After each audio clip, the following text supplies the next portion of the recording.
할렐루야, 반갑습니다. 광야에서의 소리입니다. 이재철 목사님 성숙자반 강의한 중에 성경이 말씀하시는 복 이 부분을 함께 읽고 은혜를 나누고 있습니다. 오늘은 우리 예수님께서 말씀하신 복 중에 두 번째입니다. 애통하는 자의 복에 대해서 함께 읽겠습니다. 큰 은혜 받으시기 바랍니다. 바로 시작하겠습니다. 예수님께서는 두 번째로 애통하는 자가 복이 있다고 말씀하셨다. 그 이유는 애통하는 사람이 위로를 받을 것이기 때문이라고 밝히셨다. 애통하다는 것은 가슴이 찢어지도록 비통하게 우는 것을 의미한다. 예수님께서도 그렇게 우신 적이 3번 있었다. 먼저는 나사로가 죽었을 때였다. 흔히 예수님께서 나사로와의 개인적인 친분 때문에 그의 죽음을 슬퍼하여 우신 것으로 생각한다. 그러나 그것은 사실이 아니다. 예수님께서 나사로를 다시 살려주시지 않았는가? 당신이 곧 살려주실 나사로의 죽음이 슬퍼서 예수님께서 우셨다는 것은 사리에 맞지 않는다. 예수님께서는 처음부터 나사로가 죽은 것이 아니라 잔다고 말씀하셨다. 다시 말해 처음부터 나사로를 다시 살리실 계획이었던 것이다. 그러나 그 누구도 예수님의 말씀을 믿지 않았다.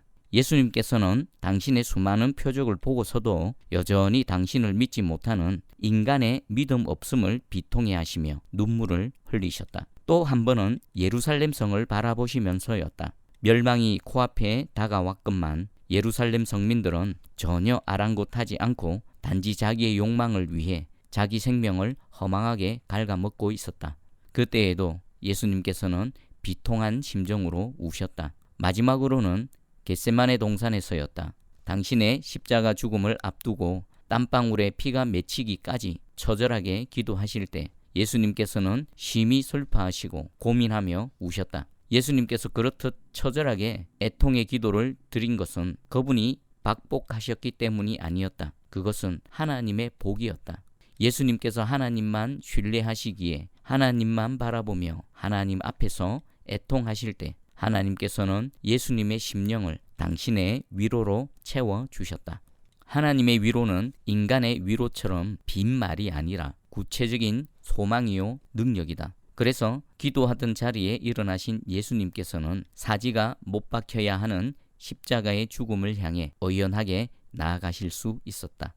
애통은 확실히 하나님의 위로를 담는 은총의 그릇이다. 심리학에서도 울면 정서적으로 치유된다고 한다. 카타르시스다. 여자들이 괴로울 때 슬픈 영화나 드라마를 보고 울고 나면 마음이 안정되는 것이 그 좋은 예다. 그렇지만 하나님 앞에서의 애통과 자기 홀로 애통하는 것은 전혀 차원이 다른 이야기다. 하나님 없이 자기 홀로 애통하는 것은 주님께서 말씀하신 하나님의 복과는 무관하다. 하나님 없이 자기 자신 앞에서 자기 홀로 애통하는 것은 일시적인 마음의 안정은 가져다 주지만 그 안정의 출처가 자기 자신이기에 얼마 지나지 않아 그 안정은 깨어져 버리고 만다.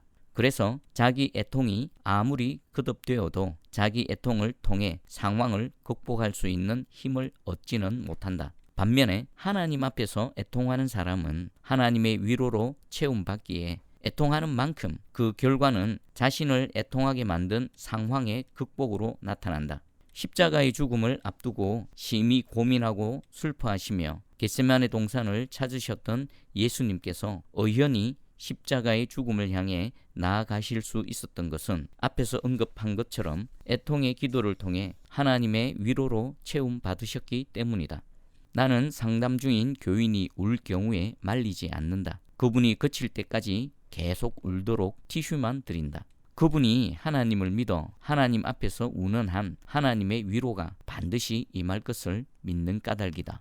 나는 상담 중에 남자 교인이 우는 경우를 수도 없이 경험했다. 하나님을 믿기에 하나님 앞에서 우는 것이 아니라면 이 세상 어느 남자가 같은 남자 앞에서 쉽게 흐느낄 수 있겠는가? 나는 제네바에서 함께 신앙생활하던 한 남자 교인의 모습을 지금도 잊지 못한다. 그분은 체격이 아주 큰 분이었다. 장시간에 걸친 상담이 끝난 뒤 내가 자리에서 일어서는 그분을 꼭 안아드렸다. 그와 동시에 그분이 나를 끌어안은 채 울음을 터뜨렸다. 그분의 울음이 얼마나 격했던지 그분의 거친 호흡에 맞춰 나의 몸이 흔들렸다. 그분은 그렇게 한동안 애통했다. 그리고 그 이후부터 그분의 삶이 새로워졌다. 하나님의 위로가 그분에게 임한 것이었다. 그대는 하나님 앞에서 애통할 수 있어야 한다. 하나님을 믿는 사람만 하나님으로 인해 하나님 앞에서 애통할 수 있다. 그대 자신뿐만 아니라 타인을 위해서도 하나님 앞에서 애통할 수 있어야 한다. 그대가 누군가를 위해 하나님 앞에서 애통함으로써 그대는 하나님과 더욱 가까워지게 된다. 누군가를 위한 그대의 애통을 통해서도 그에게 하나님의 위로가 하나님의 때에 임한다는 사실을 그대가 어떤 형태로든 확인하게 될 것이기 때문이다. 세 번째로, 예수님께서는 온유한 자가 복이 있다고 하셨다. 대부분의 사람들은 온유라는 말을 오해하고 있다. 이를테면 결단력도 없고 이를 맺고 끊을 줄도 모르는 우유부단한 사람을 좋게 표현해서 저분은 참 온유하다고 말하는 식이다. 하지만 예수님께서 말씀하신 온유는 그런 뜻이 아니다.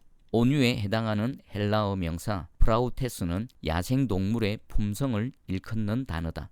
야생동물의 품성은 거칠다. 그러나 조련사에 의해 훈련받은 야생동물은 거친 품성은 그대로지만 그 품성을 더 이상 자신이 아니라 주인을 위해 사용한다. 같은 말이라도 마구간에서 태어난 말보다 훈련받은 야생마가 월등 비싸다. 야생의 품성을 지니고 있어 마구간 태생의 말보다 훨씬 강한 탓이다. 그리고 그 강한 야생의 품성을 주인만을 위해 사용하기에 주인이 명하면 화살이 비 오듯 쏟아지는 적진으로도 뛰어들고 주인이 멈추라면 아무리 달리고 싶어도 그 자리에서 즉각 멈춘다. 그 품성이 바로 프라우테스다. 이처럼 온유는 철저하게 주인을 위한 성품이기에 온유한 사람은 때론 산들바람처럼 부드럽지만 때론 폭풍처럼 거세기도 하다. 다음은 프랑스의 가톨릭 종교 철학자인 루이 라벨의 말이다. 흔히 사람들은 성자는 화도 내지 않고 매사에 좋은 말만 할 것이라고 그릇 생각한다. 그러나 성자가 한번 화를 내면 천하가 뒤집어진다. 성자가 되기 위해서는 반드시 성덕을 지녀야 하는데 성덕은 인간이 지닐 수 있는 감정 중에 가장 격한 감정이기 때문이다. 아무나 성자가 되는 것은 아니다. 성자가 되기 위해서는 성덕, 즉 거룩한 성품을 지녀야 한다. 그러나 성덕의 텃밭은 격정이다. 사도 바울은 교회를 짓밟던 마치 야생마 같은 격정의 인간이었다. 그러나 격정의 바울이 주님께 사로잡혀 주님에 의해 조련되고 나니 바울은 주님을 위해 참수형도 마다하지 않는 성덕의 사도가 되었다. 바울이 주님 안에서 온유한 사람이 된 것이었다. 바울이 무슨 일이든 맺지도 끊지도 못하는 우유부단한 사람이었다면 주님을 위해 자신의 목숨을 내어놓은 온유한 사도가 되지는 못했을 것이다.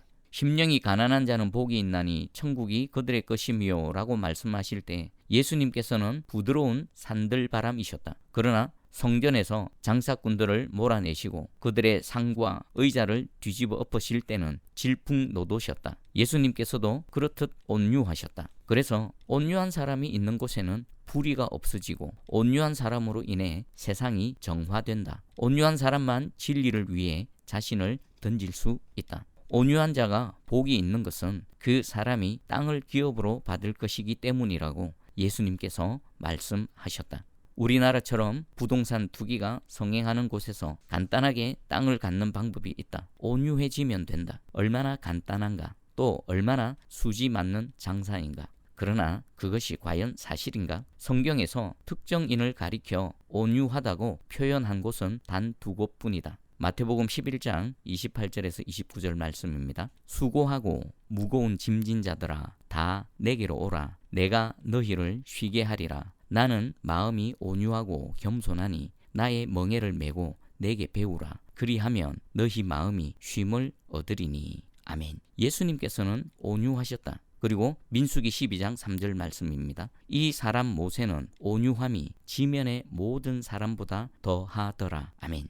모세 역시 온유했다. 하지만 예수님이나 모세나 이 세상에서 단 한 평의 땅도 갖지 못했다. 부활하신 예수님께서는 무덤마저 없다. 그런데도 예수님께서는 분명히 온유한 자는 복이 있나니 그들이 땅을 기업으로 받을 것이며 라고 말씀하셨다. 대체 무슨 의미인가? 우리말 땅으로 번역된 헬라어 게는 땅을 의미하기도 하지만 나라 혹은 세상을 뜻하기도 한다. 주님께서 온유한 사람이 세상을 얻는다고 말씀하신 것이다. 모세는 하나님의 부르심을 받은 이후 하나님의 명령에 순종하여 철저하게 온유한 삶을 살았다. 그 결과 그는 위대한 출애굽의 지도자로 세상을 얻었다. 예수님께서는 하나님과 본체가 같으심에도 이 땅에 인간의 모습으로 오셔서 십자가에서 돌아가시기까지 하나님 아버지의 뜻을 위해 온유한 삶으로 일관하셨다. 그리고 그분은 온 세상의 구세주가 되셨다. 온유함으로 시간과 공간을 초월하여 온 세상을 얻으신 것이다. 온유한 자는 복이 있나니 그들이 땅을 기업으로 받을 것이며 라는 주님의 말씀에서 받을 것이며에 해당하는 헬라어 동사 클레로노메오는 상속받다라는 의미다. 하나님께서 온유한 사람에게 이 세상을 얻을 권리를 상속해 주신다는 말이다. 한마디로 반드시 세상을 얻게 해주신다는 뜻이다. 그대가 지상의 땅을 목표로 살면 그대가 죽은 뒤에 문제와 휴증만 남을 것이다. 그러나 그대가 주님 안에서 온유한 사람으로 살면 그대가 세상을 떠난 뒤에 그대는 오히려 세상을 얻을 것이다. 죽음이라고 다 같은 죽음인 것은 결코 아니다. 생전에는 화려해 보였어도 죽은 뒤에 조롱거리로 전락하는 비참한 죽음이 있는가 하면 살아있을 때는 볼품 없어 보였지만 죽은 뒤에 뭇 사람에게 존경받고 온 세상을 얻는 존귀한 죽음도 있다. 아멘. 자, 오늘은 여기까지 읽도록 하겠습니다. 우리 예수님께서 말씀하신 두 가지 복입니다. 애통하는 자가 받는 복, 그리고 온유한 자의 복으로 살아가는 우리 모두 되기를 간절히 소망하고 축복합니다. 수고하셨습니다. 다음 시간에 또 뵙겠습니다. 샬롬.